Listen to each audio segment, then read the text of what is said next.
Good evening. Yreka City Council meeting for July 15th, 2025, the regular session. It is now 6:42 and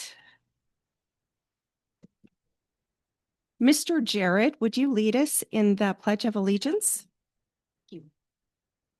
Place your hand over your heart, repeat after me. I pledge allegiance to the flag of the United States of America and to the republic for which it stands, one nation under God, indivisible, liberty and justice for all.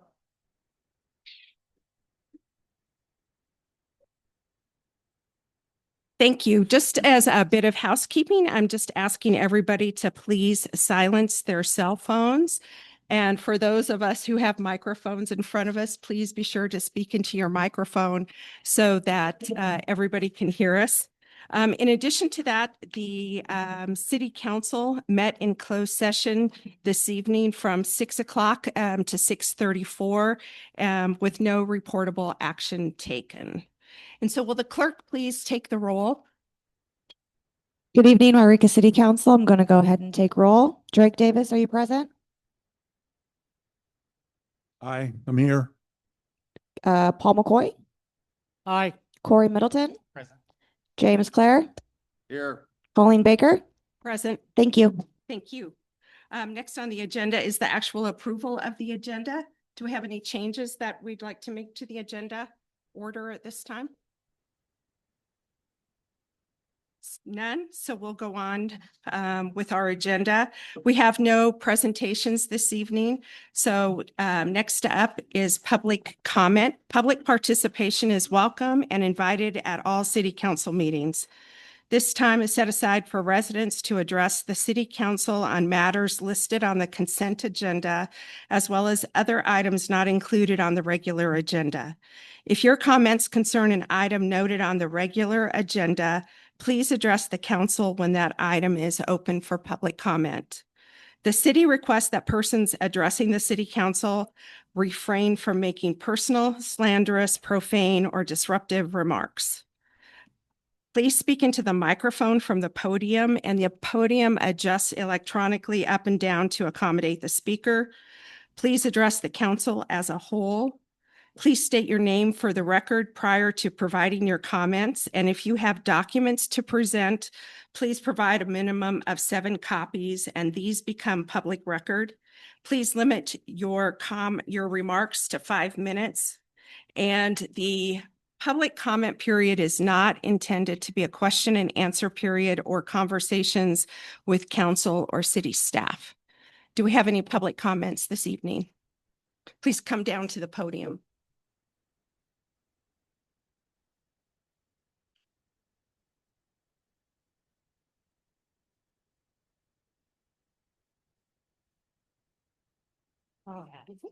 Hello, my name is Corey Hines, and I'm here today to discuss with you some issues that we've been having in my neighborhood, which is in the top half of Turry Street, Meadowlark area. I had called the city to report a water pressure issue at the beginning of June. That would be June 26th. At that time, they took my report and then suggested that I go to C-Click Fix and also make a report there if I didn't hear back from someone. June 30th, I made the report on C-Click Fix. Today is July 15th. I have called the city again and spoke with someone, and I was told that someone would get back to me that day. I've received nothing. My husband and I both work very hard. My husband has been trying to assist our neighbors who are elderly. One lady has already over $1,000 bill due to water pressure issues because it is breaking items. I've brought in samples of the sand that was reported to the city council, or not the city council, but the city regarding what we have coming in. We've been told by the plumber to reach out to the city and provide you guys our bills because it's not from our side. We know of at least 4 to 5 houses in our area that are having this issue. As I was leaving here tonight, leaving my children with my husband, he had to go over again to our neighbor's house because they lost all water pressure. This is concerning because we're in fire season. So where the fire hydrant is located is at the corner of Turry and Emerson. So if I don't have water pressure to water my lawn or even use a facility like a toilet or take a shower, what happens if there's a fire? I feel like waiting over a month for a response is concerning. No one has gotten back to me. I feel like, should I just not pay my water bill and wait for them to come shut it off and then maybe they'll come take a look? I feel like the response has been ridiculous for the situation and where we're at. We need to take care of each other. I am fine with paying higher rates for things if that means we're going to take care of our city and the people who live in it. But this, I don't feel like we're taking care of. My husband has helped every single neighbor clearing the lines.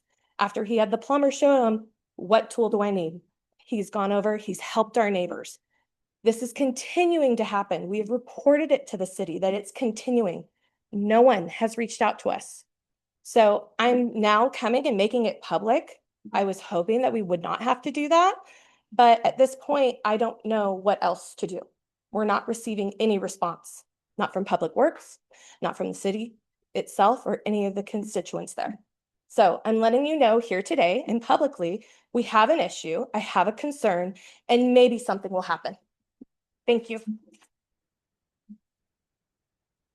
Would you guys like to see the sand or the broken parts that we've had to replace? I won't leave. So this one was from tonight. This one was from 6/26, and then this one was from July. Let me give you my card for you. I think that would be a good idea. This is the part that we had to work. Thank you. Thanks.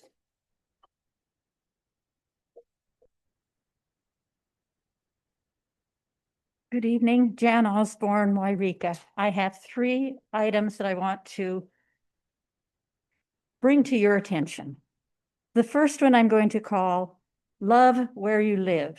And where we live is Yreka. And I will come back to explain what I mean by that, but it's in short, we need to do something to increase the people's pride in our community.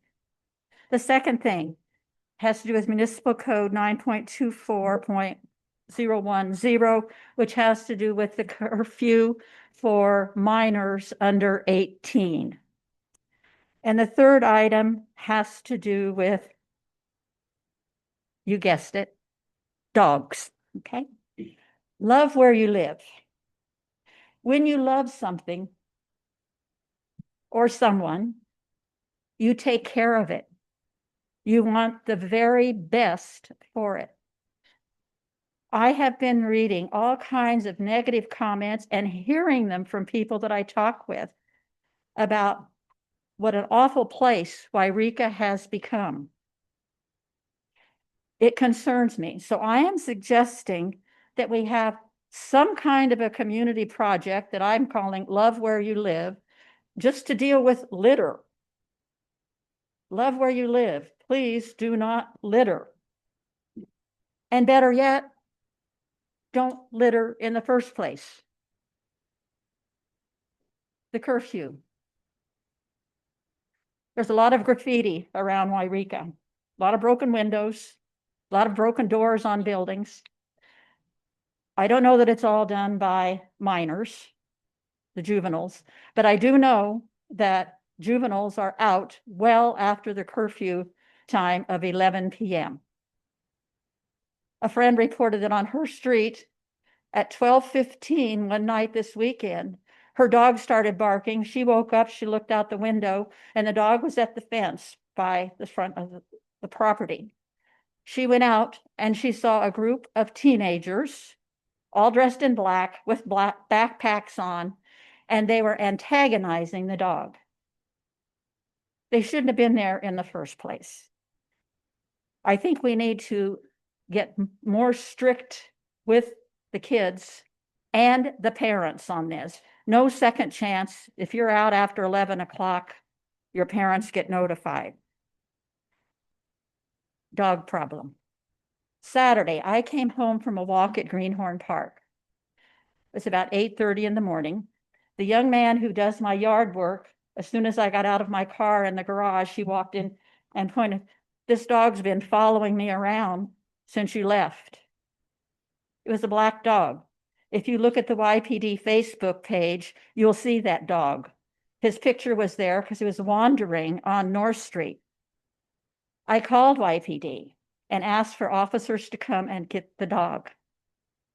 Went in the house, did a couple things, and then I looked out the window and there were 2 YPD patrol cars in front of my house.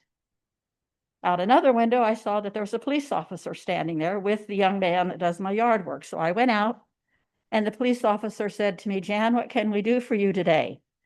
And I said, "You can get that dog."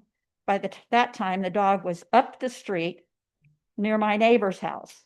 And the second officer was with the dog trying to coax it. I thought he was trying to capture it.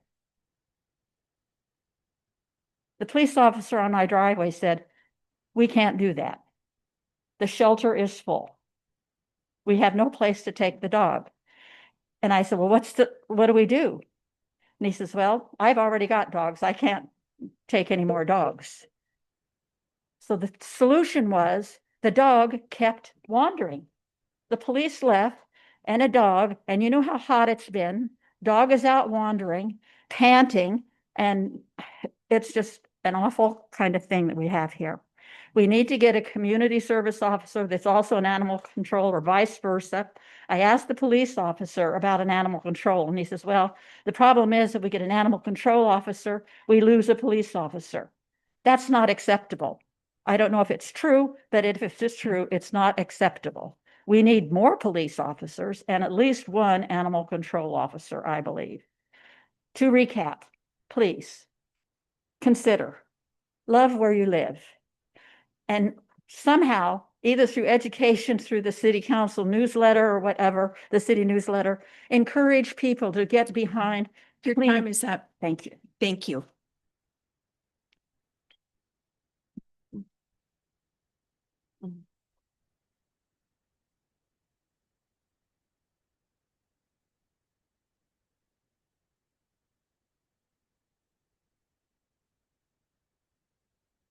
Lorenzo Love.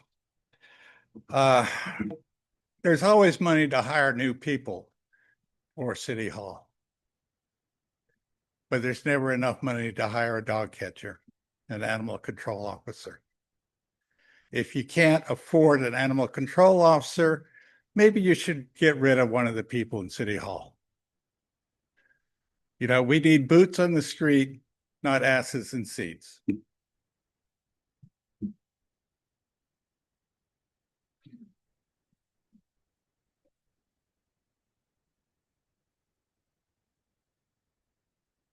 Is there any further public comment?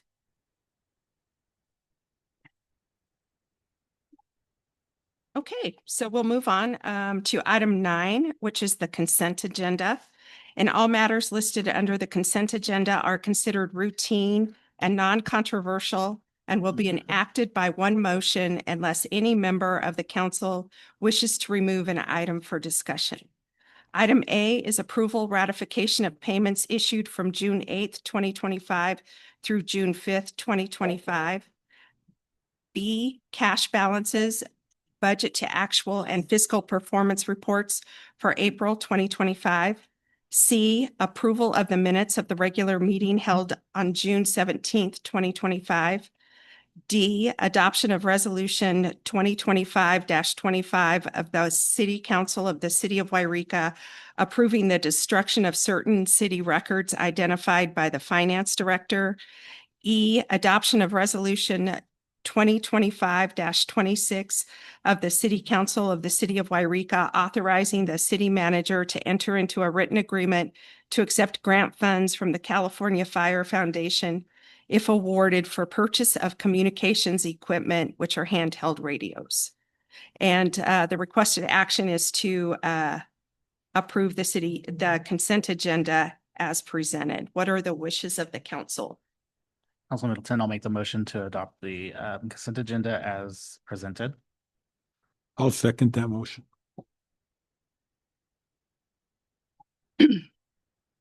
There's a motion from Councilmember Middleton, a second by Councilmember Davis to adopt the consent agenda as presented.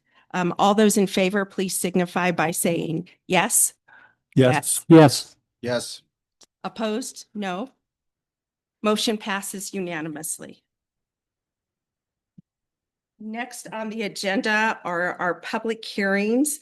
The first one is our municipal projects manager, the Community Development Block Grant, CDBG Planning Grant closeout public hearing.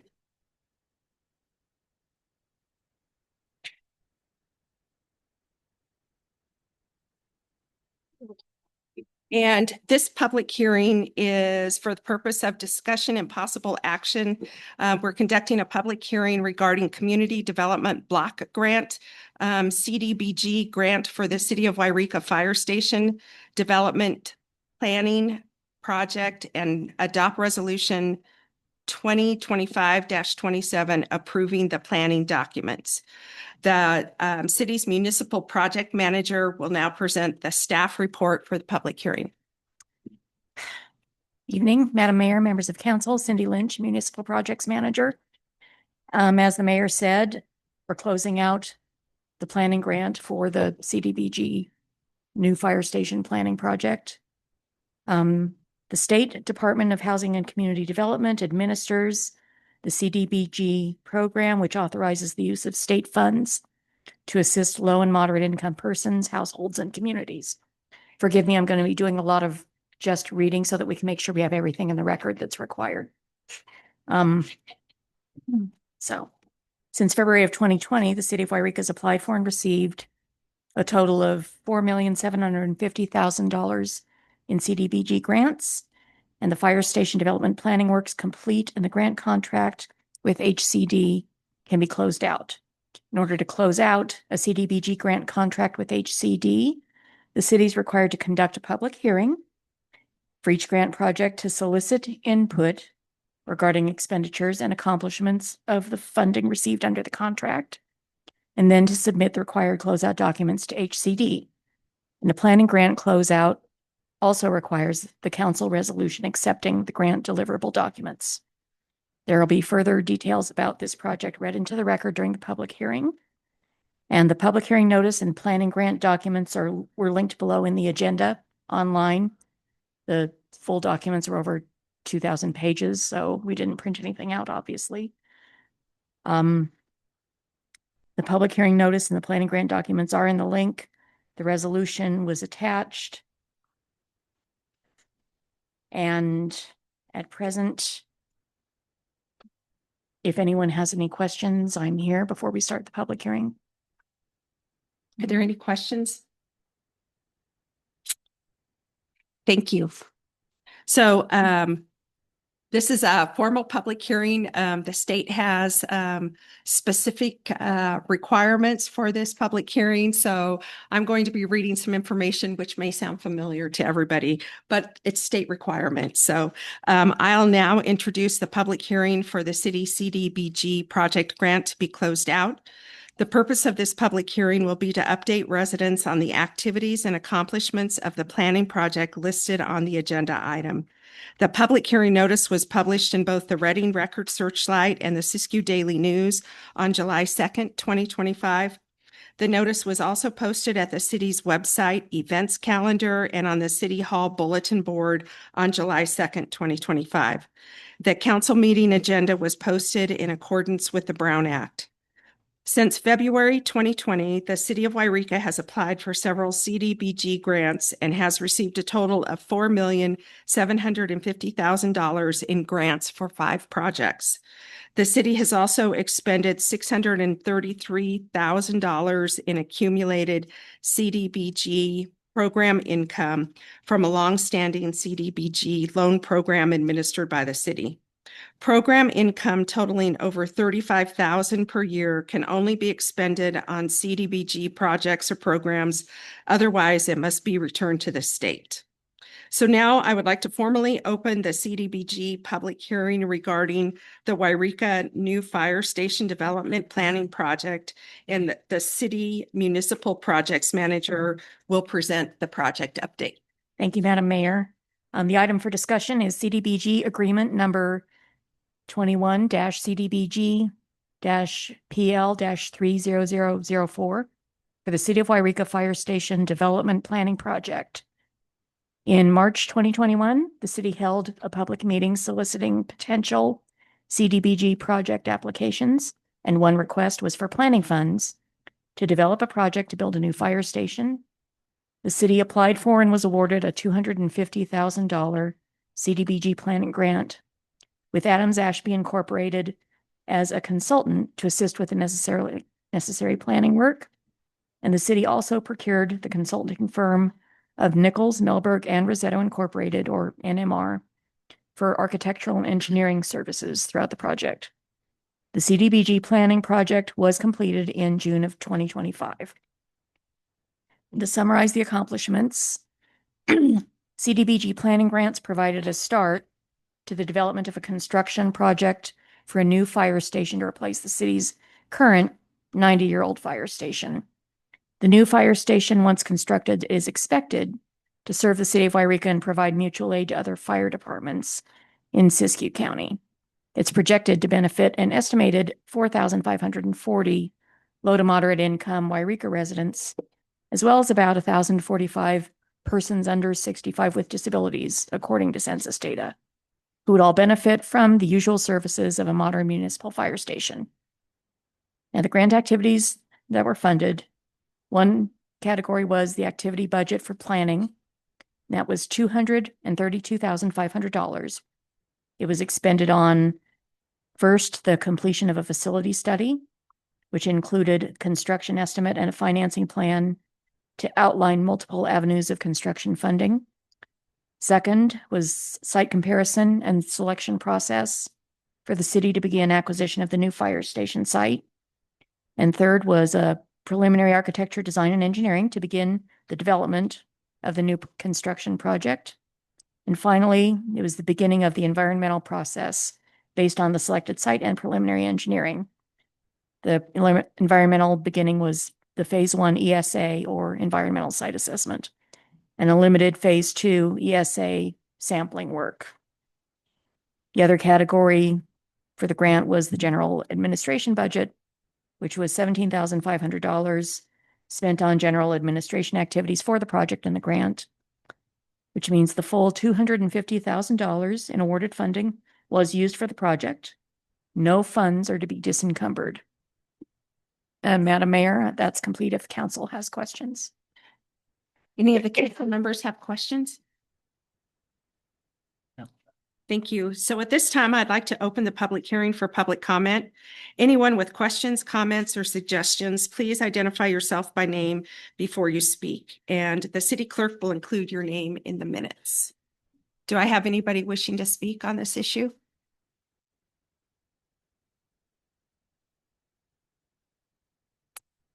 Since there are no public comments at this time, the public hearing for this item is closed.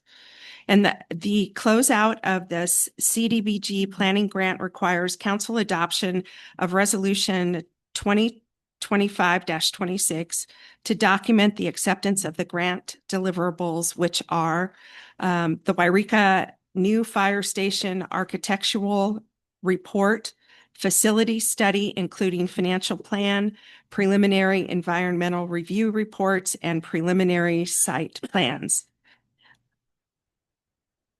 Excuse me, Madam Chair. Just a clarification. Above it says 2025, or this, you said 2025, 26. It says 2027 on. I believe we did change the resolution to 2025-27.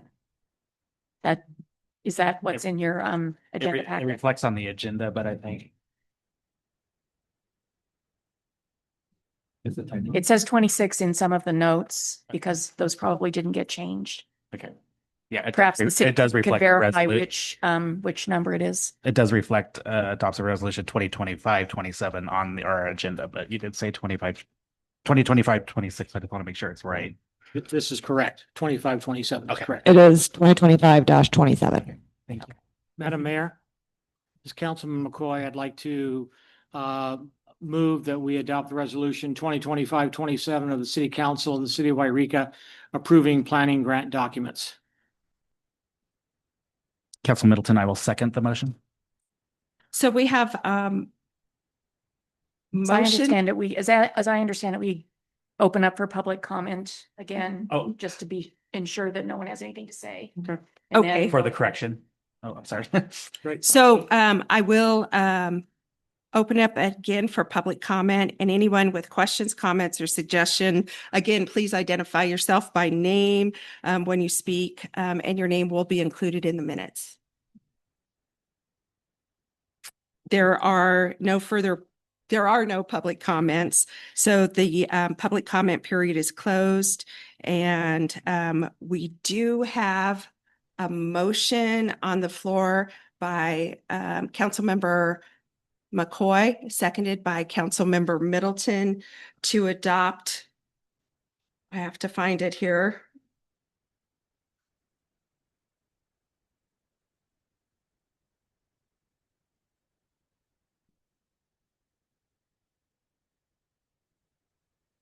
To adopt resolution 2025-27 of the City Council of the City of Yreka approving the planning grant documents. Do we have any discussion? Is there any discussion by council members at this time?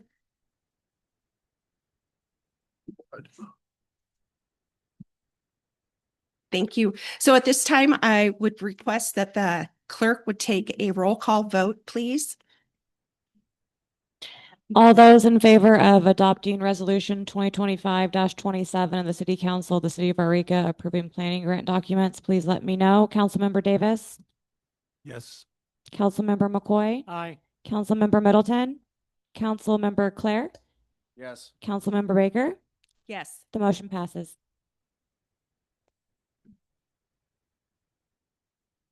Thank you so much. Thank you.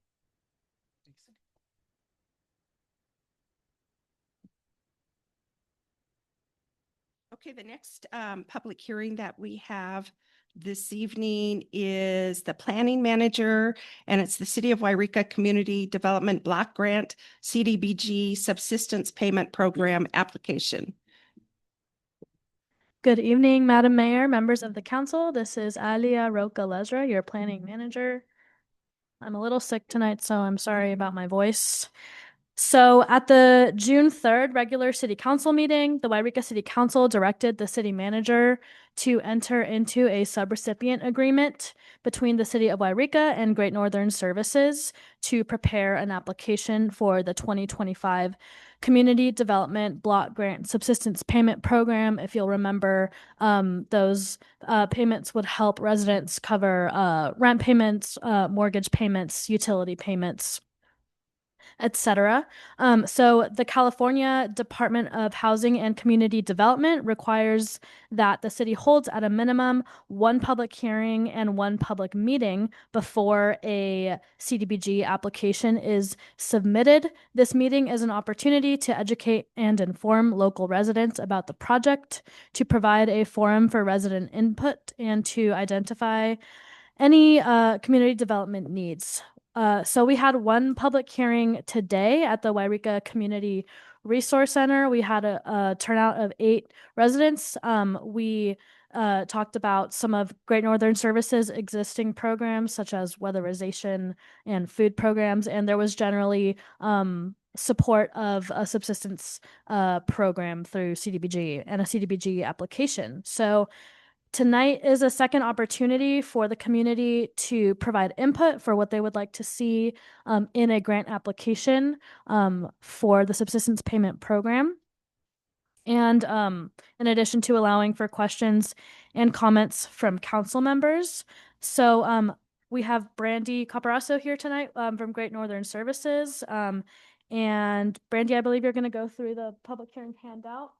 And then we can go to clarifying questions if City Council has any. And if not, we can go open the public hearing for public input. So.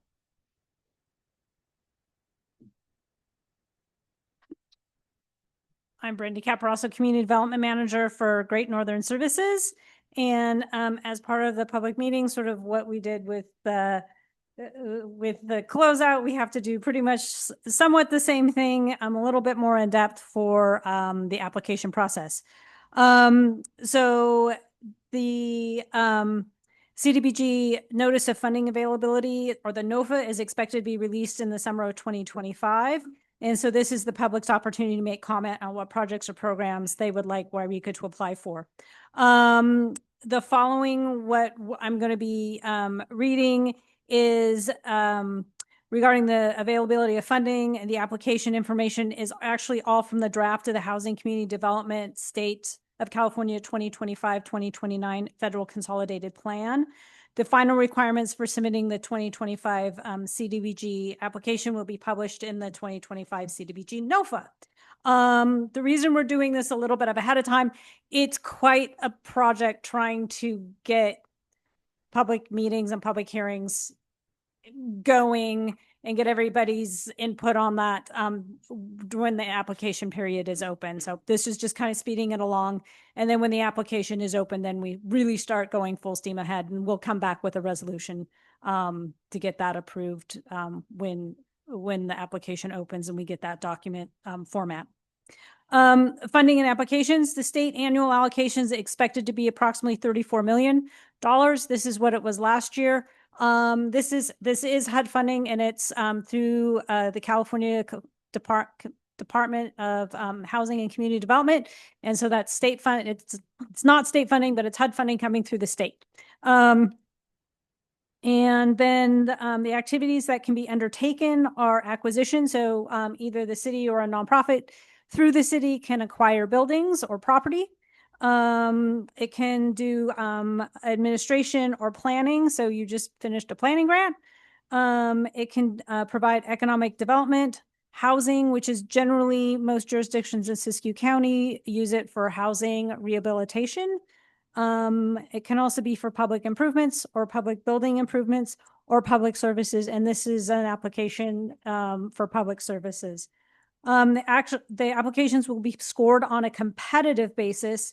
Competitive applications criteria will focus on need, readiness, capacity, and past performances.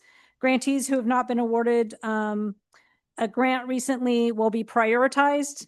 Sounds like Yreka has just finished out a grant, so you won't get prioritized. We have had in the 2024 CDBG applications, 3 jurisdictions applied for competitive applications, and 3 of them, well, actually 5 did, and three were actually awarded applications in the competitive application. So it's a very good chance that that Yreka would probably be able to, if there's not a technicality and it's thrown out, that you would get the application. So there's a total applications of 1 planning or 1 public services grant can be submitted. A total applications of an economic development or housing rehab application can be submitted. And then a total application for infrastructure, public facilities, or some such project is 1 application. So you can, the city can apply for 3 total applications, basically 1 from each category. So you can't have 2 public works jobs. For example, you can't pave a street and then rehabilitate a public building. The funding limits are for total for the 3 grants is $3.6 million. The public and the planning and public services grant can be a maximum of $300,000.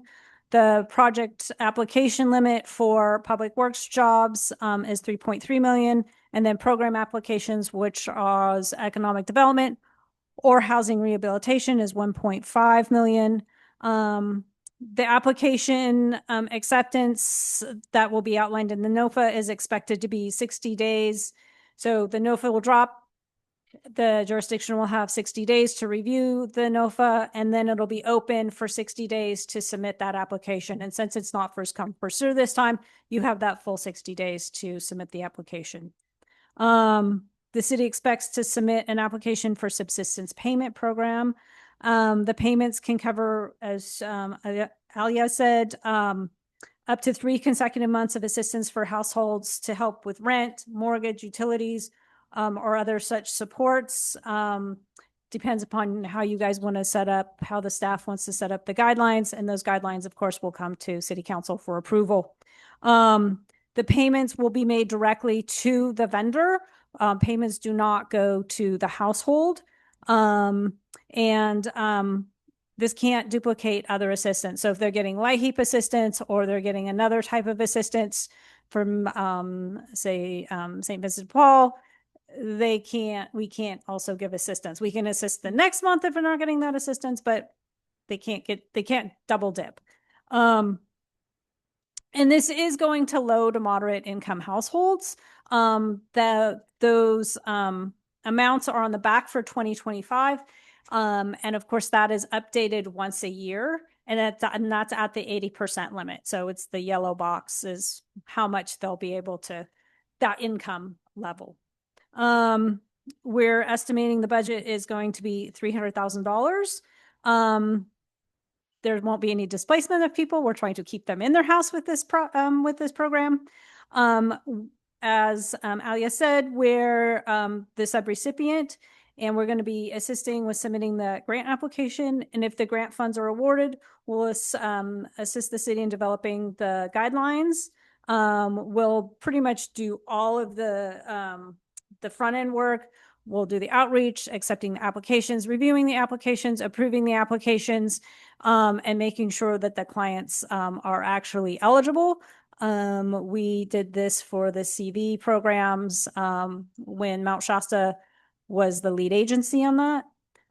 Once a month, Great Northern will be submitting the vendor list and the payment amount to the city, and then the city will go ahead and pay the vendor. So Great Northern doesn't touch any of the funds. The past CDBG funds, as I just learned out today, there's been $4 million, approximately a little over $4 million expended from CDBG funds since 2020, which is fantastic. And that's all I have. So I'll take questions or comments from City Council or.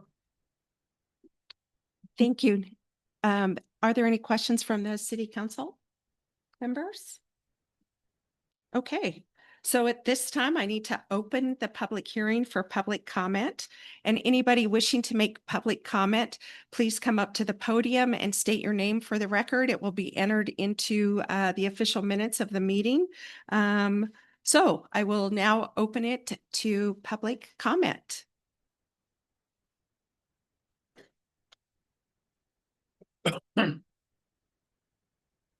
Jan Osborne, Yreka.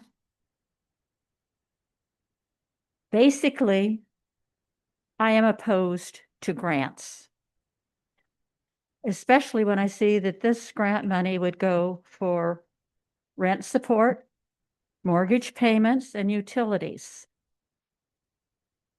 As someone who has never reached out for welfare, and I go back to our preamble to our Constitution, we the people, among all the things, FEI, PPS, provide for the common defense. That means we pay for the defense of our country.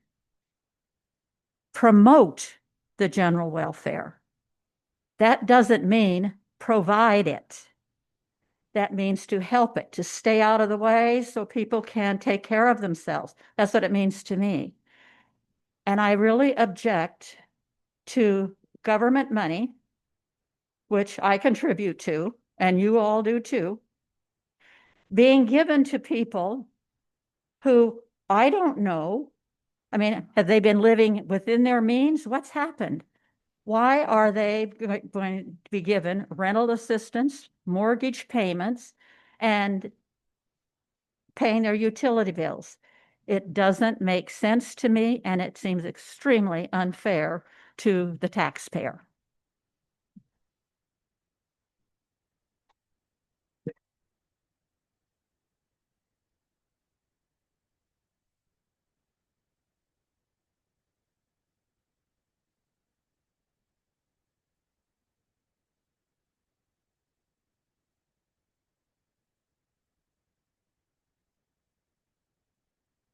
Mariatri, and I think this program's great, but the program itself doesn't help people in trailers in our trailer parks.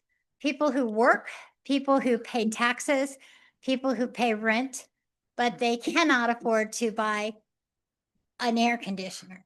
And then they also wouldn't be able to pay the electricity that would cause. I think that we need to find a way to help our citizens through this entire city. They pay into the city every day. They pay for water, they pay for everything that they need to pay for, taxes, they buy stuff. That's more taxes for our fire department. So if this is a way to help them, we need to help them. That is our godly job. Thank you.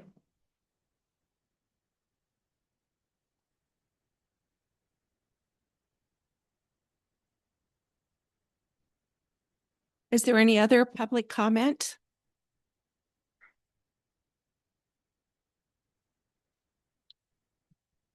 There's no other public comment, so I understand the only action that is needed is to close the public hearing. Right, well, I will close the public hearing. Thank you so much. Thank you.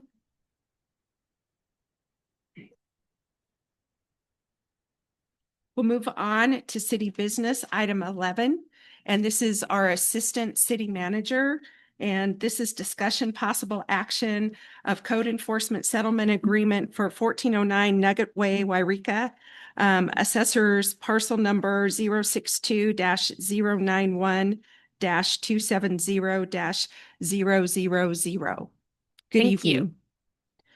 Mayor and Council, just a summarization, the city of Yreka has been in code enforcement action at 1409 Nugget for several years since a fire occurred within the unit. It was a wood burning fireplace that had, or a oven stove that essentially burned a portion of the house and it was not livable. Since that occurred, several years ago, the city began in earnest about 4 years ago doing code enforcement action on the property since it had not been brought up to code or kept clean. There were a number of abatement issues that occurred on the property, which was the depositing of dilapidated vehicles, depositing of trash, and so it became a nuisance property. So the city of Yreka has been in that active code enforcement for about 4 years. Since that has occurred, the city did move into a receivership lawsuit last year in March to try and get a owner to respond to us and fix up the unit to bring it back into compliance. While that was happening, the property was put onto tax sale auction for the property taxes not being paid. And so when that happened, a new owner took ownership of the property. And when that occurs, they also take ownership of the previous code enforcement issues that occur at that property. Thankfully, we do have a new owner who is present today who can answer some questions for you if you have any of them, who is willing to bring the unit back into compliance. And so at this point, the current direction that I have for the city of Yreka code enforcement is that we do try to get full cost recovery on our code enforcement actions on various properties within the city. And so when this situation came up, I felt meeting with the applicants, they have the best interest of the city in mind to get the unit back onto the market. And unfortunately, we do not have a situation where the financial expenditures are low. We've spent approximately, actually, since I've posted this, we're approximately around $70,000 spent on attorney's fees, internal code enforcement staffing, filings with the court. And so in meeting with the applicant, that is too much for them to really handle in addition to bringing the unit back on board. And so we have come to you with a settlement agreement that we believe would meet both parties' interest, which is essentially recovering a significant amount of costs that the city has got, as well as bringing the unit back onto the housing market. So the intent of the property owner is to make it a long-term rental after it is completed with remodel. We've met with the property owner in our pre-application meeting process, and so they are aware of what needs to be done. We are aware of what needs to be done. And so we put together this agreement with dates that we feel are reasonable. It has been reviewed by the property owners, and they can speak to that when they come up for their portion of the public comment. And we believe that this is a mutually beneficial settlement for both the city and the applicant. And so essentially what it would be is a lump sum payment of $30,000 to the city of Yreka. In addition to the code enforcement costs, we have an unpaid utility bill, which is a little bit over $7,000 at this point. So even though we have pulled the meter from that property a couple years ago, you still incur a base rate on your bill. And so if people do not have a meter, just for everyone's advocation, you do still get billed the base rate for that. And so that bill would be satisfied with the $30,000 lump sum payment, and we would have some cost recovery for the code enforcement attorney's time, my time, and other enforcement actions. On that note, because the property sold at a tax sale auction, the county typically takes out the property taxes that were owed, and then the remaining amount is able to be claimed by any other interested party for up to 1 calendar year. And so if the city council moves forward with this settlement agreement and the applicant, the property owners, essentially meet the settlement agreement, we can still file a claim with the county and recover additional dollars related to that tax sale, which would be our intent if you move forward with this settlement agreement. The other options you have is to not enter into settlement agreement and move forward with full cost recovery as we've been previously directed to do. Although I believe that that would lead to additional costs from the city side to continue the receivership action lawsuit and to continue to find someone who will bring this house back onto the market. So we're bringing this for your consideration this evening, and I'm open to any questions if you have any. Council members have questions? So the ask, let me get this clear. The ask is for us to eat $40,000. Is that Yes. correct? Yes, approximately, yes. Yeah. Are there any other questions from council members at this time? Mr. Davis? I think I have a couple of questions. Okay. So the utility costs in the paper that I got, or when I read my itinerary agenda, was $7,093.39. Correct. That is as of this date. And the attorney fees, I didn't see that in there. And do you have an exact fee on that? Yeah, it's estimated at about $70,000. The attorney fees? And my time, code enforcement's time. And And I'm asking for specifically the Okay. attorney fees. I did not break them down specifically. Oh, okay. All right. Yeah. Are you paid by the city? Yes. Okay. So Yes. you're doing your job. Correct. Okay. Yes. Just want to make sure. Yeah, just for accounting purposes, I do charge my time to various accounts. And so when I do work on code enforcement actions, I do charge my time to the code enforcement line item. Similar for water, wastewater. If I'm needed in those areas, I do charge my time. Those accounts will pay you for your duties. Correct. It's Yeah. part of my, yes, my salary is That's- divided into those. And your salary is the same. Correct. Okay. Yeah, I don't get paid more. I'm not arguing that. I understand what you're saying. Yeah. Okay. So I think that the Mason's offer is very respectable. I went by and took a look at the place and it doesn't even look like it's worth $30,000, but anyway, after there's permits, can you tell me about how much the permits will cost? You had a big, long list. Yeah, so the permits, so this would be, we recommend a residential remodel to the applicant, which would cover all of the needed improvements to clean the property, to get rid of the smoke damage, drywall, anything else that's in there.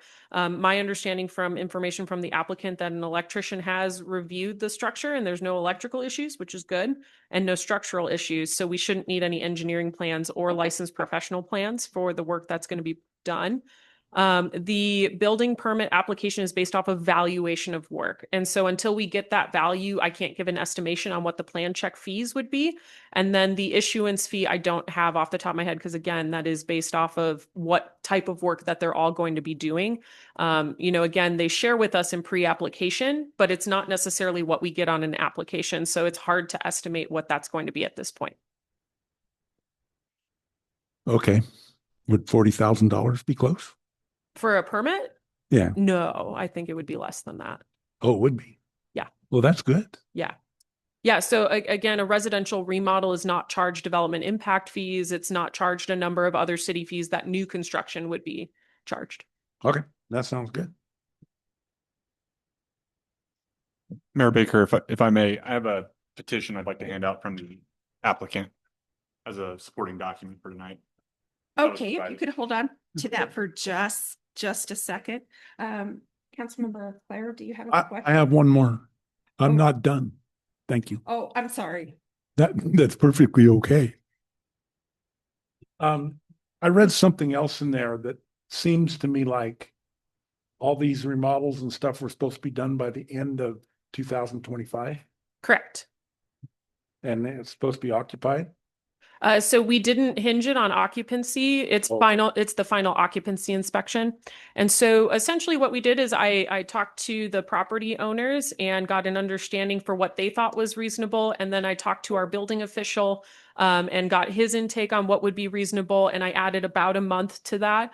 And so I believe that that is a logical time frame to get all of that work done. The house itself is actually not that bad of condition. So when we go in and take a look at construction pieces, there's a lot we take in, but the really good thing about this property is there was no structural damage from the fire. It was really cosmetic. There is a re-roof that is needed, and so there's a calculation for the re-roof, but the residential remodel will encompass all of that.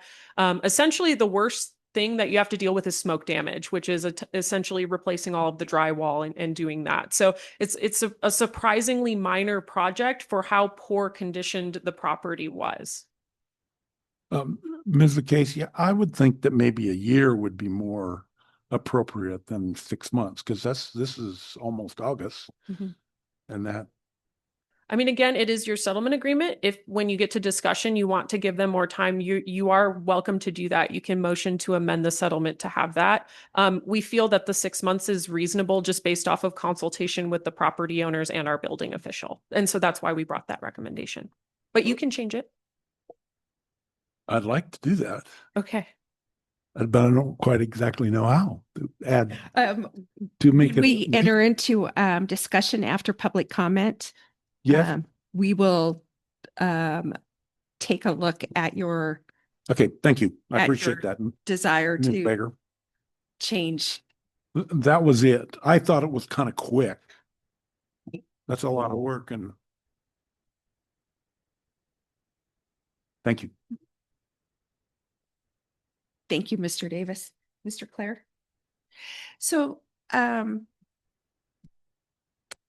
I have just a couple of questions. I want to make sure that I understand this process. So we're entering into a settlement agreement.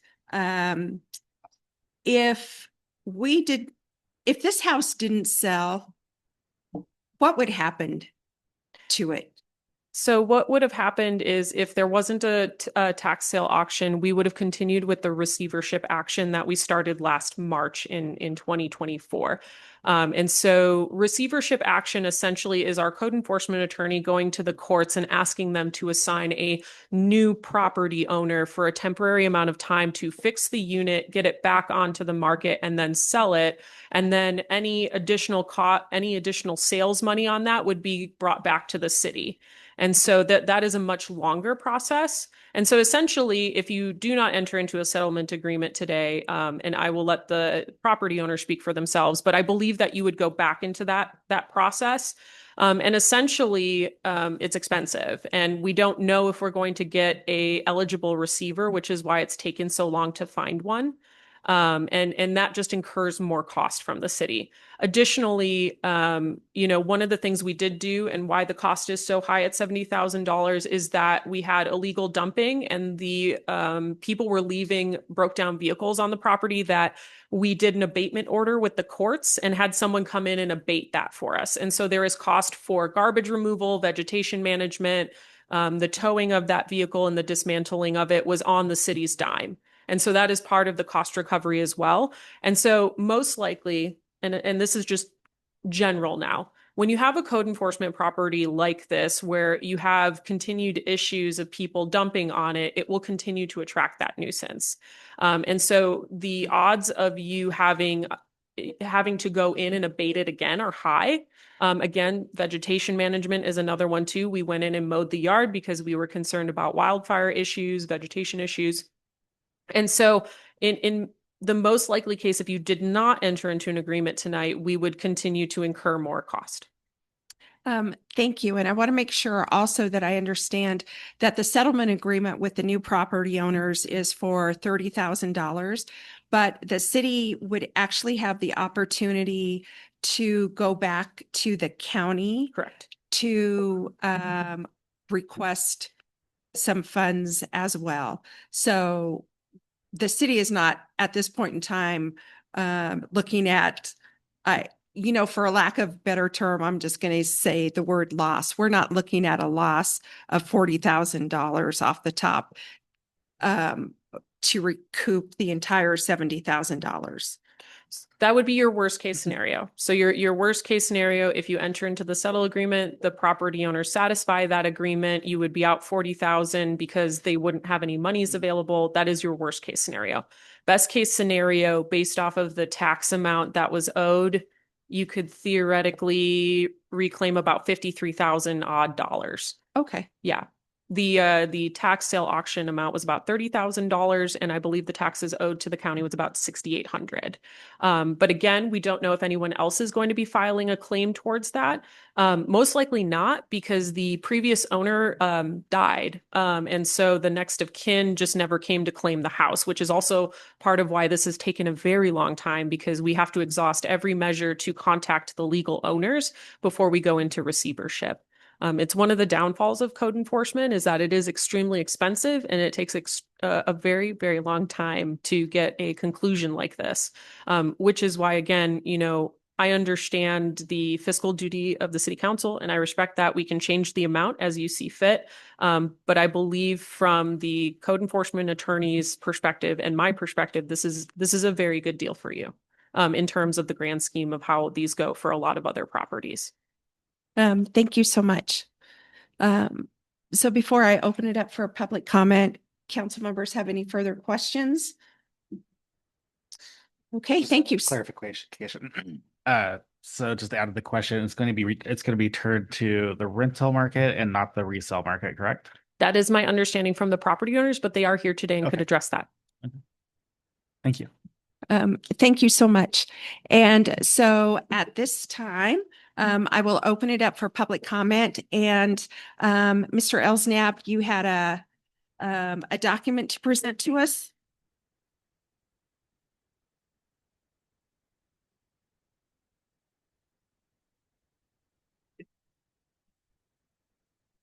Thank you.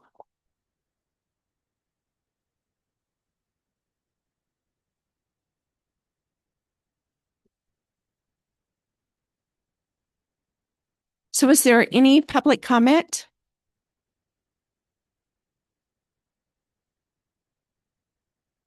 Good evening, Madam Mayor and the council. My name is Jeremy Mason. This is my wife, Brooke. We're lifelong residents of Siskiyou County. We're not real estate flippers or anything like that. We're just looking to make a long-term investment for some retirement income coming up and something to leave to our kids, down the road.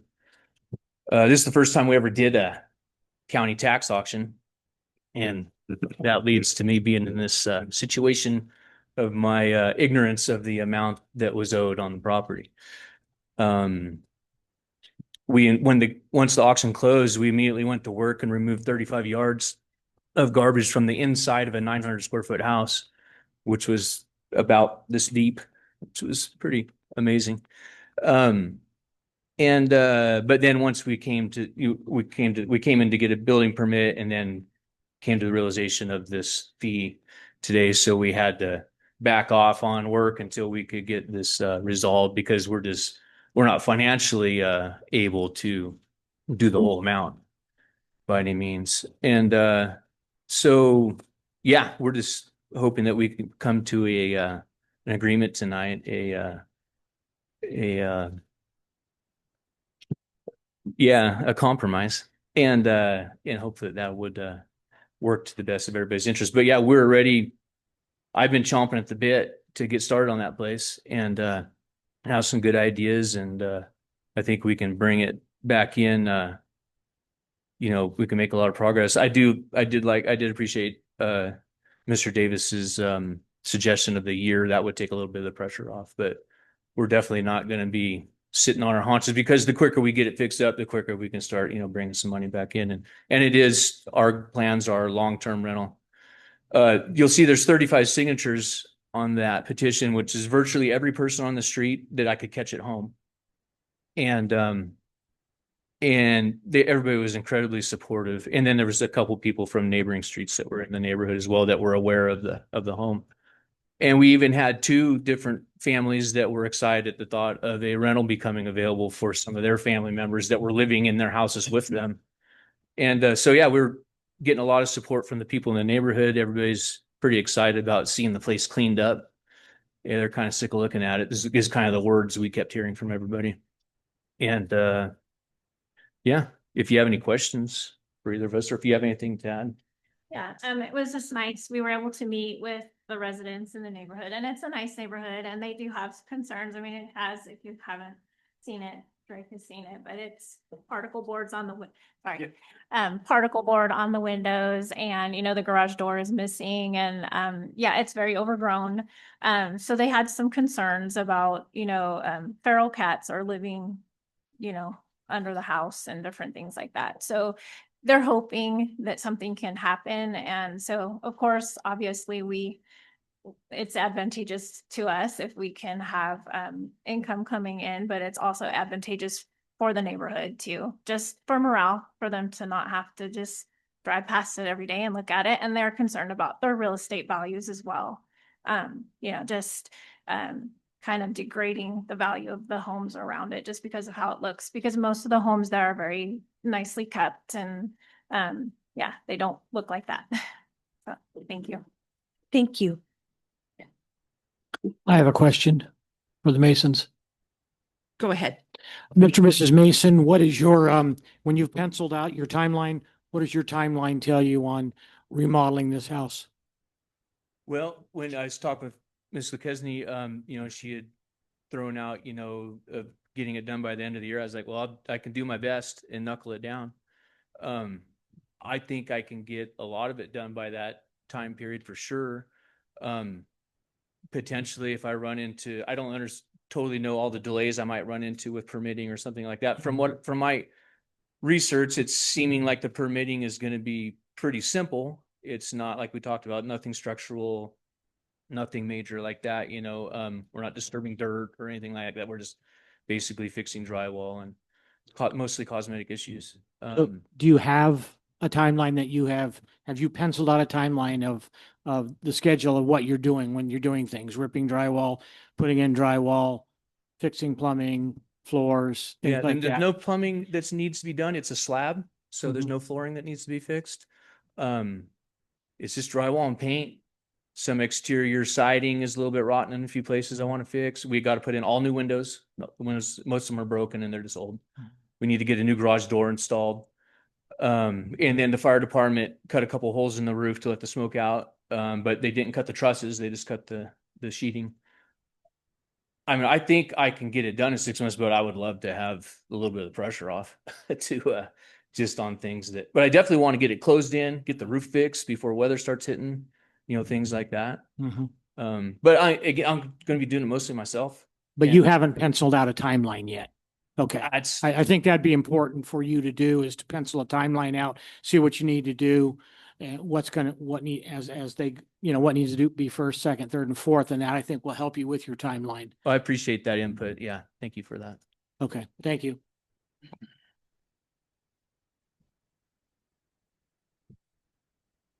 Is there any other public comment at this time? Okay, I'm going to bring it back to the council now for discussion and action.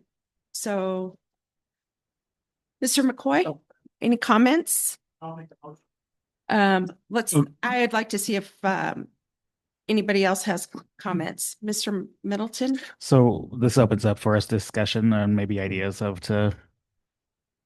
if we agree or maybe disagree or some alternative options possible, correct? Mhm. Okay. So I'm not trying to be the damper up here, but I would like to see us recover $40,000 from the Masons, a little bit more. And it is a hard lesson because I am a real estate business and I know when tax sales, and if you've never done it before, you know, do the research and there's if someone foreclosed on a first or a second, then there's a second for 80,000 they didn't know about and whatever. So it's can be a surprise. So I sympathize with you with that. But I like to see $40,000 recovered, not the 30,000. I think we're taking a big hit there. There's been other properties that we have recently cleaned up that we have not reduced, that we recovered. I think I think we're still sitting waiting for payment, I believe. And I think the other one we recovered are going to recover because it did sell at foreclosure and they are paying for it, I believe. I'm not sure, but um, so I like to see 40,000. I don't know if this can be done, but if they don't have the funds, say they do have the 30,000, not 10,000, I don't know if we can put a lien on the property. Should they decide to sell down the future, that we could collect on that $10,000. I'm not sure about that. Um, and I would like probably because as Mr. Mason did state, he's doing the work himself, that we give him till March 1st, 2026. And if he needs more time, they'd come back and just request it from you, or you have to come back to us, um, request that. But that's what I would like to see. But that's just my opinion. Could I clarify the lien comment actually? So essentially, if you enter into a settlement agreement, we would agree not to place a lien unless they violated the settlement agreement. So having a lump sum payment and a lien process would not be what we recommended for that. The lien process, you know, again, would go on to the property tax. We could link it to the property taxes, but essentially, what you could do is you could do a payment plan. That was the other thing we went to the property owners with first was hey, here's how much it is. We can do a payment plan over a series of months to pay that off. And so instead of doing the lien process, I would recommend if you want to go that direction to do a payment plan for the additional 10,000 over a period of time. Okay. Thank you. Thank you. Mr. Davis? I think city ought to be satisfied with the 30,000, but I'd like to see the extension go to the end of 2026. That way Mr. Mason would have plenty of time. And from what I've read in this paperwork that Ms. Lacasey handed out, it seems like there's like 40 or 50 items that are needing to be dealt with. And I know if he does it by himself, that's going to take, I know how things are. They go fast, they go slow. So that's what I would like to see. Thank you. Through the chair, could I just clarify very quickly? So if we were going to make a claim to the county, we would have to make a claim prior to June 4th of next year. Okay. And so if you do give additional time, I would recommend not going past that date because again, if they did violate the settlement agreement, we would go into a lien process, we would go back into receivership, and so we wouldn't need the claim process or be eligible. But if they did satisfy it prior to the June 4th, we would still have time to file the claim with the county to get additional funds. So. Thank you. Mr. Clare? All right. What are the desires of the council? This is Councilman McCoy. I'd like to make a motion to, let me read it here. Authorize the city manager to enter into a settlement agreement with Jeremy and Brooke Mason regarding cost recovery and reimbursement for 1409 Nugget Way, Yreka, California, 96097, assessors parcel number 062-091-270-000.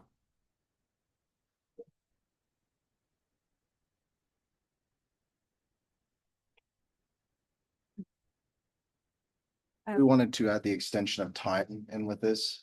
Would we have to amend this right now? There's a motion on the floor already. Got it. Correct. Yes, you would have to clarify you are amending that term. Yes. Mr. Davis? Yeah, I'd like to amend it to extend the time period to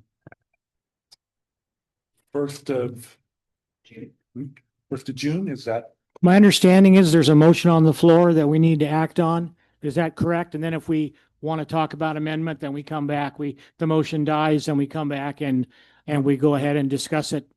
Am I incorrect on that? You are. Oh, I am? Do you have a second on the motion? No. No, we don't have it yet. We're discussing with the motions out there, but we're discussing changing the motion. I don't think, I've never been accustomed on this council to changing the motion, to changing the discussion in the middle of a motion. The motion needs to die is what I've always been advised.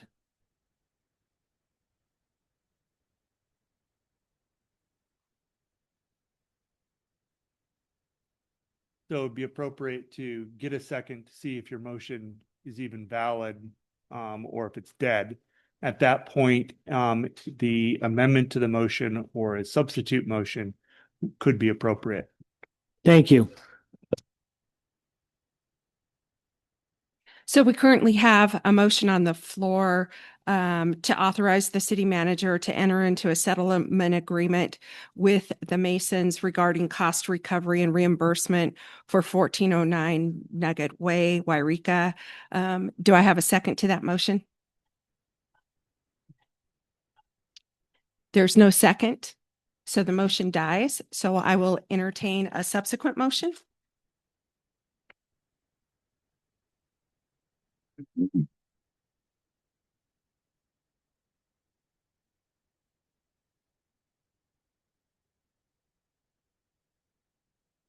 Madam Mayor? Mhm. I'd like to move that to authorize the city manager to enter into a settlement agreement with Jeremy and Brooke Mason regarding cost recovery and reimbursement of 1409 Nugget Way, Yreka, California, 96097. Assessor's parcel number 062091270000 with the extension of time to the 1st of June, 2026. Thank you. You're welcome.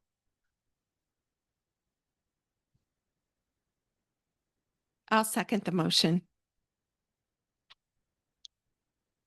So the motion is to authorize the city manager to enter into a settlement agreement with Jeremy and Brooke Mason regarding cost recovery and reimbursement for 1409 Nugget Way, Yreka, California, 96097, assessor's parcel number 062-091-270-000 with an extension of the completion of the project to June 1st, 2026. Would the clerk please take a roll call vote on this? All those in favor, Councilmember Davis, Yes. Councilmember McCoy, Before I cast my vote, I will say that this council, for the 6.5 years that I've been on it, has been burned by I'm not, there's nothing on the people that we have here tonight. They're wonderful people, but we've been burned when we extend out building to the point where we still have places that are burned out in Yreka that have not been 6 or 7 or 8 years, and they have not been stayed within their timeline. And I'm very concerned about that. I think this is a 6-month project at the most, could be done probably in 3 to 4, even with one person. So my vote will be a nay. Councilmember Middleton, Nay. Councilmember Claire, Yes. Councilmember Baker. Yes. The motion passes. Thank you so much. And I've had a request to take a break, so we're going to take a 10-minute break and we will come back at 8:10. So we're going to take a 14-minute break. We're just back in session. It's 6 and we are on item B under city business and the city manager. This is the introduction and first reading of an ordinance concerning the fire department and approving a resolution. Mr. Elsnab, good evening. Good evening, council. So for the agenda title, Introduction, a first reading of an ordinance amending chapter 2.28 and 9.48 concerning fire department and approving a resolution of the city council repealing resolution 3005 regarding the fire department constitution and bylaws. To give some background on this item, the Yreka Fire Department has historically been a volunteer department since its inception. Due to growth of the city and changes in the availability of volunteers, the department is moving towards increased full-time staffing. This has been made possible due to funding from Measure H, adding a full-time fire chief, and Measure V, which recently passed in November 2025. With an additional funding, the city can begin the process of building a new fire hall, as well as adding additional paid staffing to support the community emergency response needs. The transition from a primarily volunteer force to an increased number of full-time employees warrants amending the Chapter 2.28 Fire Department of the Yreka Municipal Code. The updates to Chapter 2.28 will also require updates to Title 9. Staff recommends amending Chapter 2.28, moving certain existing sections concerning the throwing of ashes in the street, camping, and building fires to Chapter 9.48, miscellaneous offenses. Prior to having a full-time paid chief, the department operated solely with volunteers, including volunteer chief, assistant chief, department officers, and firefighters. The Constitution and bylaws for the department provided directions for various department rules, such as appointing officers, duties of officers, chain of command, hosting elections, as well as the conduct of its members. These rules were last modified by way of Resolution 3005 and are significantly outdated for legal and practical use by the city. The city would replace these rules in the event any supplemental rules and policies are necessary. The city manager, as the chief personnel officer, upon recommendation by the fire chief, would adopt any additional procedures. The last major update to the firefighter constitution and bylaws occurred in December of 2012, which was prior to having a paid fire chief. There has also not been an extensive executive committee for the department since the introduction of a paid chief, which is no longer needed since the fire chief has overall responsibility for the department and has assumed the role of making management decisions for the department. Certain provisions regarding organization and structure have not been amended since 1910, despite the law concerning personnel issues changing significantly since that time. Furthermore, the city has implemented and revised the personnel policies and procedures manual by Resolution 2023-44, which was intended to be the governing policy for defining volunteers. The outdated volunteer constitution conflicts with the current personnel rules and bylaws will be replaced with, with the current personnel rules. It needs to be removed in preparation for paid fire staffing. The volunteer constitution and bylaws will be replaced by the fire department policy manual for specific department procedures, similar at YPD. The various prohibitions on individual actions related to fire and fire equipment are better located in Chapter 9.48 or are now part of the California Vehicle Code. So fiscal impact, no direct fiscal impact by amending the city's municipal code and repealing Resolution 3005, Yreka Volunteer Fire Department's Constitution and bylaws. This is a CEQA exempt ordinance.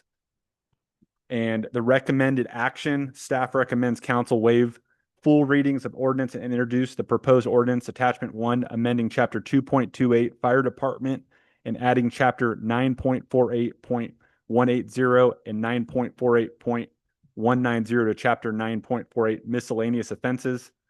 Section 2.28.170, throwing hot ashes in streets, camping, building fires, will be moved to 9.48.170. A penalty provision as a misdemeanor and monetary fine will be specified in Section 9.48.180.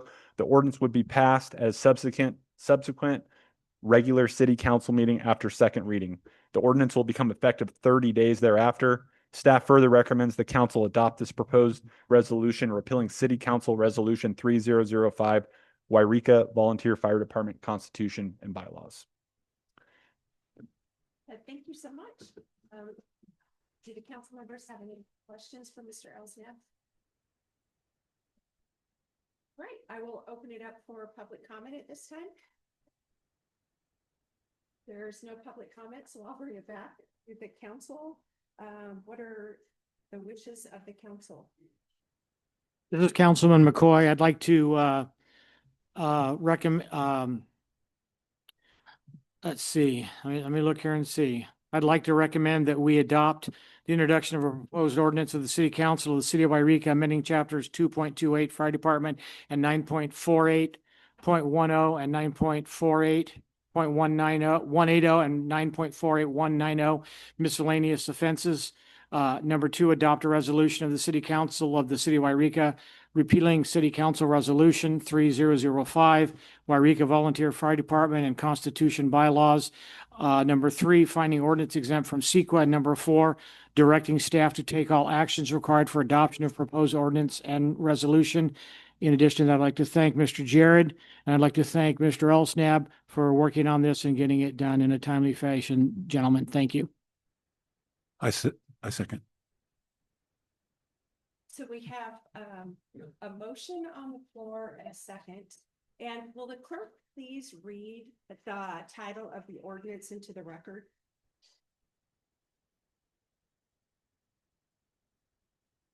Okay, it'll be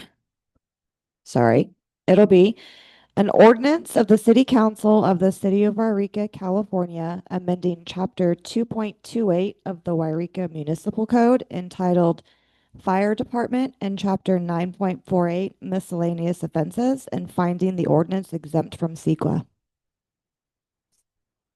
And just to recap, we have a motion on the floor by Councilmember McCoy, second by Councilmember Davis, it's the introduction of a proposed ordinance of the City Council of the City of Yreka amending chapters 2.28 Fire Department and 9.48.180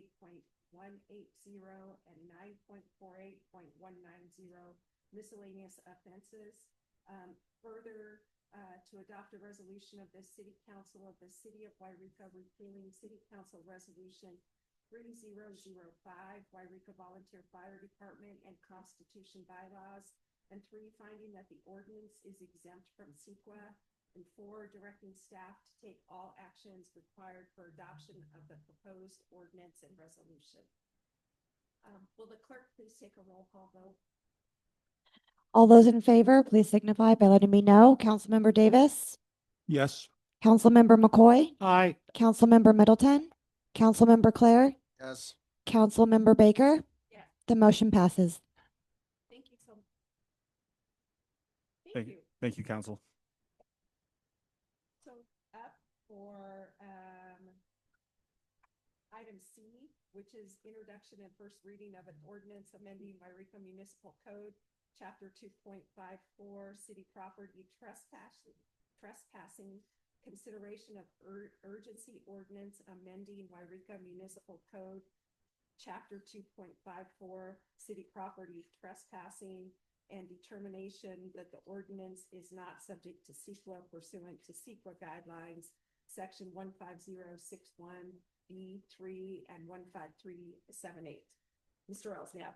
Thank you, Mayor Baker. So to give some background on this item as well, in 1979, the City Council adopted a process to withdraw properties controlled or owned by the city from access by members of the public.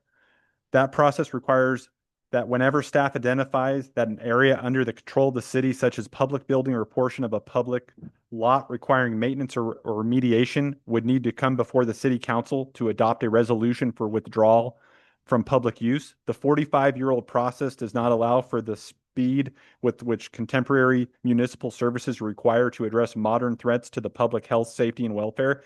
Issues relating to fire dangers, threats to public services, potential damage to public property, perils inherent on public property increasingly warrant the city being able to take immediate action to protect health, safety, and welfare of the public and the protection of the public property from damage or potential damage.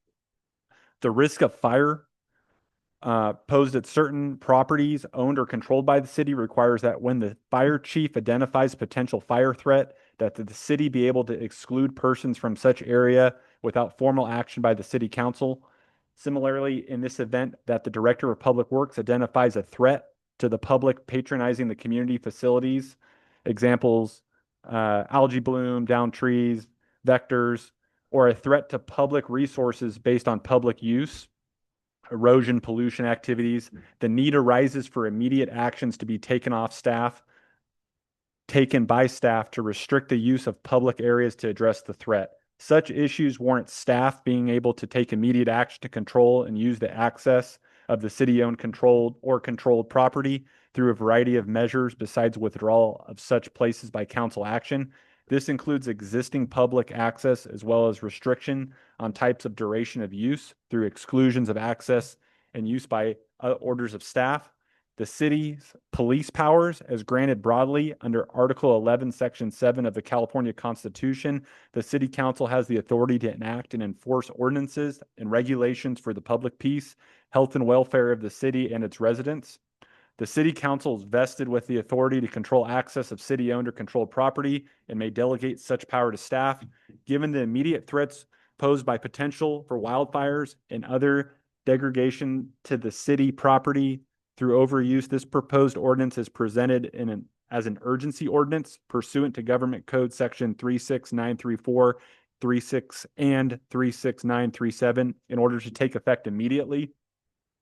The risk of fire in particular, as well as theft and delayed response to emergencies, pose an immediate threat to the public health, safety, and welfare, that the duration to amend the city code poses an additional threat to the immediate preservation of public health, safety, and welfare, justifying that the ordinance be enacted as an urgency ordinance pursuant to the government code and take effect immediately. There is no direct fiscal impact by amending the city's municipal code. This ordinance is exempt from CEQA. In the recommended action, staff recommends council waive full readings of the ordinance presented, adopt as the urgency ordinance the proposed ordinance amending chapters 2.54 to be effective immediately. See attachment 2, and also introduce the same amendment to chapter 2.54 as a regularly adopted ordinance to be effective 30 days after adoption at the second reading. And that concludes the report. Thank you. Did the council members have any questions? Okay, I will open it up for public comment at this time. There is no public comment, so I will bring it back to the council for further discussion. And we have a couple of different ordinances to consider. So if possible, we have the regular ordinance and then also the urgency ordinance. So if we could take the ordinance and the urgency ordinance as separate votes. They need to be taken as separate votes? It would be best, yeah. Okay. So Well- what are the wishes of the council? And if I could also reject, first, it would be appropriate to have a motion to waive the full reading of, both, and to, allow for the introduction by reading from the title only. This is, That motion, then motion for, you can make all three motions. oh, wow. This Councilman McCoy, and again, I'd like to thank Mr. Elstad, Mr. Jared for taking the time to get this done in a quick fashion, because we are in the middle of a very, very bad fire season. So I'm gonna make the motion to waive full reading and introduce for first reading an ordinance waive the full motion and introduce for reading an ordinance amending Yreka Municipal Code Section 2.54.1010 city property trespassing attachment 1.2. You want me to go ahead with the next, the waive full reading and adopt, this is the second motion, right? So, yeah, you just made the motion to waive full reading of the first and second reading motion. That motion could also include waiving the full reading of the ordinance. Okay, then I'm going to go a little bit further, if it pleases the council, to waive the full reading and adopt an urgency ordinance amending Yreka Municipal Code Section 2.54.010 city property. Do you want me to read the rest of it, So that, sir? with that, you would be waiving the full reading. You correctly made that motion. The council would then vote on that motion. That would then perfect the right to just read now the titles of the two ordinances, Then it would be appropriate to move on to, yea or nay on urgency ordinance, yea or nay on the, first and second reading. Thank you, sir. Then I will go ahead and rest. I made the motion. Middleton, I will second. We have a motion on the floor by Councilmember McCoy, a second by Councilmember Middleton, to waive the full reading and introduce for first reading an ordinance of the City Council, City of Yreka, amending Yreka Municipal Code Section 2.54.101, city property trespassing, and finding and determining that this ordinance is not subject to CEQA, as well as waive the full reading and adoption of an urgency ordinance of the City Council of the City of Yreka, amending the Yreka Municipal Code, Section 2.54.010, city property trespassing, and also finding that that ordinance is exempt from CEQA. Would the city clerk please take a roll call vote?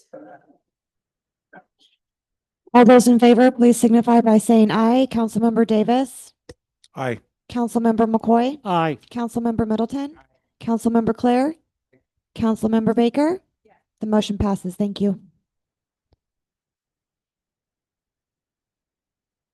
Is there anything that we need on this? Yeah, so the way that the motion was made, motion was for the waiver of, full reading. Now would be appropriate for have a motion for the substance of passage of, urgency ordinance and the finding of secret exemption on urgency ordinance. That would be the next motion. Is there any discussion? What are the wishes of the council?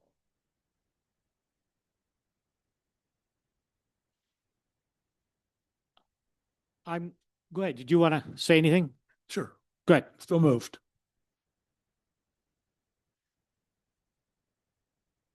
What he said. Oh, I'm sorry. I don't know what he said, but I do know what he said. The exact words I don't know. So, The motion is to approve the urgency ordinance. Yes. I move that we approve the urgency ordinance. and seek, And the sequel file And the CEQA finding. finding. this is Councilman McCoy. I'll second Councilman Davis's motion. Take a roll call vote on the motion. All those in favor, sorry. All those in favor, please signify by saying aye. Councilmember Davis, Aye. Councilmember McCoy, Aye. Councilmember Middleton, Councilmember Claire, Aye. and Councilmember Baker. Yeah. Thank you. The motion passes. The final motion. No, go ahead, say it. So the final motion, for consideration is to, introduce for first reading, the full ordinance, and, amending, to the introduction and, first reading of the proposed ordinance, amending chapter, 2.54 city property trespassing, and, making the determination that this ordinance is exempt from CEQA. So this is Councilman McCoy. I will make the motion to introduce the first reading of the proposed ordinance 2.54 trespassing on city property and waive the CEQA requirements. Finding the ordinances, Finding the ordinance meets CEQA requirements. Yeah, okay, I'm sorry. And let me rephrase that. I want to introduce the first reading of the proposed ordinance 2.54 trespassing on city property, and also that the ordinance does not, sorry, is not subject to CEQA regulations or CEQA language. The finding is that it's exempt from CEQA pertains to data. Yeah, finding. The finding is exempt from CEQA guidelines according to the findings. I'm sorry. Is that clear enough for the city clerk? Yeah, that's fine. Thank you, Madam Mayor. Council Middleton, I'll second. Member White, second by Council Member Middleton to waive the first reading of this ordinance, which the city clerk will please read the title into the record. For clarification, waiver of the full reading. The full Yeah, reading. this is the first reading. Oh, thank you so much. Just for Andrew, would that be attachment 1? So I read the correct item. Okay. An ordinance of the City Council of the City of Yreka, California, amending Chapter 2.54 to the Yreka Municipal Code entitled City Property Trespassing, and finding and determining that this ordinance is not subject to the California Environmental Quality Act pursuant to CEQA guidelines, sections 15061B3 and 15378. Thank you so much. Would the clerk also please take a roll call vote? All those in favor, please signify by saying aye. Councilmember Davis. Aye. Councilmember McCoy. Aye. Councilmember Middleton. Aye. Councilmember Claire. Councilmember Baker. Thank you. The motion passes. Thank you. So much, everyone, for getting us through those many motions. The next item on the agenda is the city manager and staff reports. Mr. Elsnap. Good evening, council. I have a city manager update on the planning commission. As of July 2nd, 2025, Dawn Marie Autry has resigned from her planning commissioner appointment. With the recent vacancy, we now have 3 vacant appointments and only 2 active members, being Ann Oland and Brian Devlin. At a future council meeting, staff is planning to bring back the planning commission for discussion and possible action on whether the council wants to continue the planning commission or put the duties on the city council. Staff is planning to bring this item back tentatively in the month of August. So, just wanted to inform the council. Thank you. Do we have any staff reports?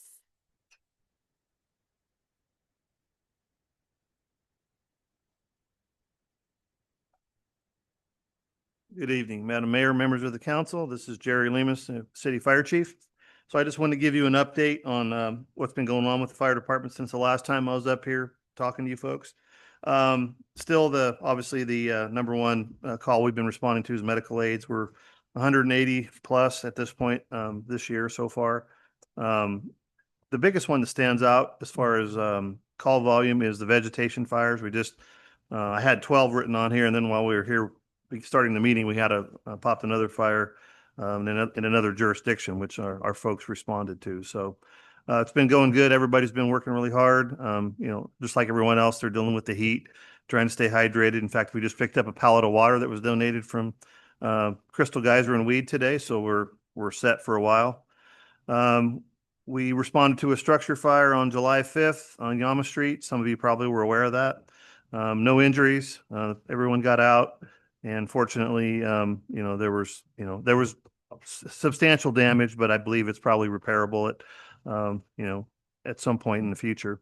But I wanted to point out just that everyone worked really well together. I was a little bit behind my assistant chief. He took over incident command, and I got to do some operational stuff, which was a nice change of pace for me. And I got to see my folks, or all the firefighters, working together from South Yreka, CAL FIRE, Grenada, and that's all due to our agreements that we have put in place, and that's really been helpful. Some days you're short on people, some you might have several of them responding or already on a fire somewhere, but we have those extra personnel that are available when we have all those agreements. So that's always been a huge help. So I wanted to make you aware of that.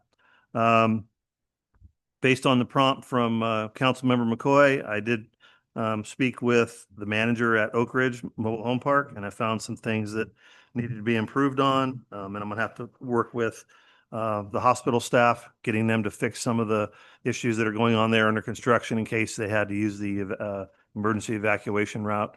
There's some issues there that, could plug things up. So we're gonna get that fixed. And I also made some suggestions about marking the evacuation route for members there, for residents of that park, so they can get out, at night if there's a lot of smoke, whatever it is, they know how to get out. Just make sure they're covering all their bases when that happens, and it makes for a much smoother process. Hopefully that never happens.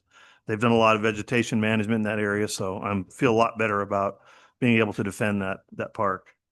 Lastly, we're having really good progress on the fire station project. I'm excited the way things have gone, and I want to commend Cindy Lynch and all the city staff, Mr. Elsnab, Jason Ledbetter. Obviously, when he was city manager here, he was instrumental in getting a lot of things done. And I don't want to leave anybody out, but the entire city staff that has been working on this it's been amazing. We've done a lot as Cindy brought up tonight. It started back in 2020. I just found a letter I wrote in 2021 that regarding that. So it's been 4 years of really sticking our putting our nose to the grindstone and getting things done. So things will be happening hopefully here soon. And anyway, I look forward to that day when we have some of you hopefully here to cut the ribbon. So that's exciting news. So that's all I have. And if you have any questions, I'll be glad to answer them.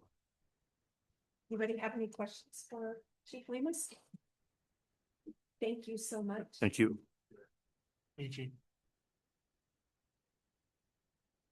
Any other staff reports?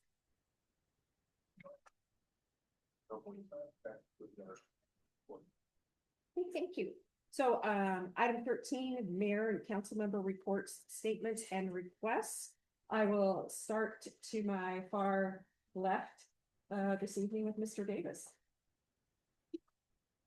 Last month, we had a fire safe council meeting, and the report was pretty positive. They had a lot of fires last month. The Forest Service had 11 fires, 7 by lightning, and 4 were under investigation. It seems to be a situation that we've been having around, is people lighting, arson. So it's kind of too bad. The CEQA was accepted on the Outson Road project, therefore they will begin on that. I've been on that council for 2 years, and they've been talking about doing it for 2 years. So according to the Karuks, they are trying to get a fire station below the casino there, or maybe over towards their office. I'm not exactly sure of the place. They also want Chief Lemus's staff to staff it a little bit at times. I'm not sure that that's going to work out, but if he is involved, they will get trained properly, and that'll be a positive thing. The only negative comment I heard at that was that we don't use the air safe burner nearly enough for the citizens. That it's a real positive thing to have, but it's only was open every 2 weeks on Saturdays. It would be nice if it was open more. Thank you. Mr. McCoy? I want to thank again Mr. Chair, Mr. Elsnab, for taking pace in getting things done as far as fire safety goes. I kept getting, just in one day I got down, when I was down in Arizona, I got 5 different notices of new fires, and in the Siskiyou County, I see one coming across on the Butler Fire now that's over 8,000 acres and 0% containment. So, I mean, we kept our city safe, and I appreciate that. I appreciate what you two did to bring us those, ordinances so that we can continue to work. I would like to, I know we're talking about discussing the planning commission. I just don't see that the planning commission needs to come back to us. I think stay where it is. I also think we need to reestablish the historic commission. I sat on that for like, I don't know, 10 years. And it does a lot of stuff for the planning commission, so the planning commission doesn't have to do it. We've already got enough stuff that we do here. We don't need to add to our meeting. And I'm not sure that's coming from, as well, potentially, but I just don't see a need to bring it back to us for any reason whatsoever for discussion. The planning commission has done a great job. I was on it 4 or 5 years. It's done a great job. You know, the time that I've been on historic or planning commission or, I don't know, 20 years, whatever, or this council. So I would like to see that squelched and just go right or you back. So I'm not meaning to get that goal or anything like that. But I want to thank the mayor for working with Nancy Ogren and Brian Shinoni from the county on a cooling shelter. I think it's something that we need cooling shelter because the county hasn't really been interested in doing them in my 6.5 years on the council. We just have, we say it's not a baby, right? They don't go to that. And it's great to think you go to the library people below them. So I would like for us to continue to work as a council on seeing what we can do to get cooling shelters if we maybe get them like the provisions and things like that. So, you know, and it has wonders. I got sat on a cooling shelter when I sat in on big morning shelter in this very building and over in the church. It's very gratifying to be able to take your time and spend the night with those people over the day. Thank you. Thank you. Councilmember Middleton. All right. I don't have much to report. COC was canceled, so we did not have that meeting. I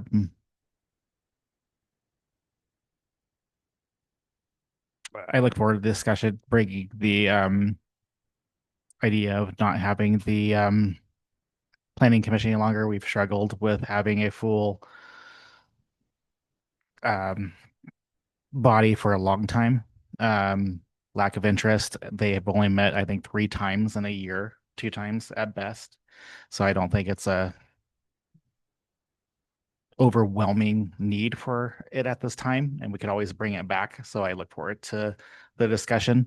One thing I would like to bring back for discussion is also that I've been receiving a lot of complaints that our city hall is closed on Fridays. That was not supposed to be a long-term situation. That was supposed to be a temporary situation years and years ago, way before I sat here, that it was a 2-month span only during permit processing and dog licensing so that the staff could catch up with all the permits from the city or the city business licenses and the dog licenses all due at the same time. It overwhelmed the staff. It was supposed to be a 2-month period when they were due. We ordered that to be the city hall to be open to our previous city manager. It was opened up for a little while. He closed it without our permission, and that it was never brought to us for discussion. And at that time, it was cited that it was short-staffed. We're fully staffed at the counter. We have people lining, coming here on Fridays. I've heard several complaints about people coming from the valley to pay their bills that have rentals, that they get to the door, it's locked. They don't like to use the drop box. They don't like to use their credit card. So I would like to have discussion about having City Hall reopened back on Fridays, because that is not supposed to be it. And if we're talking about giving people 5 minutes to speak and be heard, we should be having our city hall open to serve the people. So I'd like to have that brought back at the next meeting if possible. And if I have to write it up on reasoning why, what I just discussed, I'll be happy to do that. So with that, it's been hot. Hope everybody's staying cool. My thoughts are with the family who lost their house, or hopefully don't lose it or rebuild on Yama Street. I'm glad there was no injuries. Thanks to our fire department and the other agencies that assisted, because I know it was they were quick to respond, and it could have been a lot worse because it's still standing. I know there's probably damage, so that's always great, and I've heard great things about your guys' response.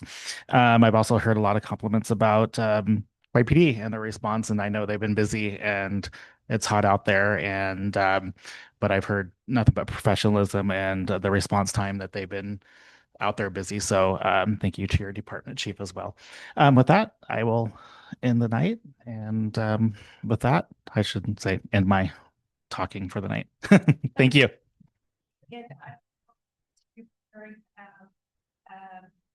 Item for us regarding the city office hours. Oh, yes, will do.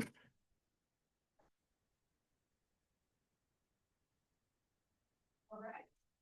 So I have just a couple of things.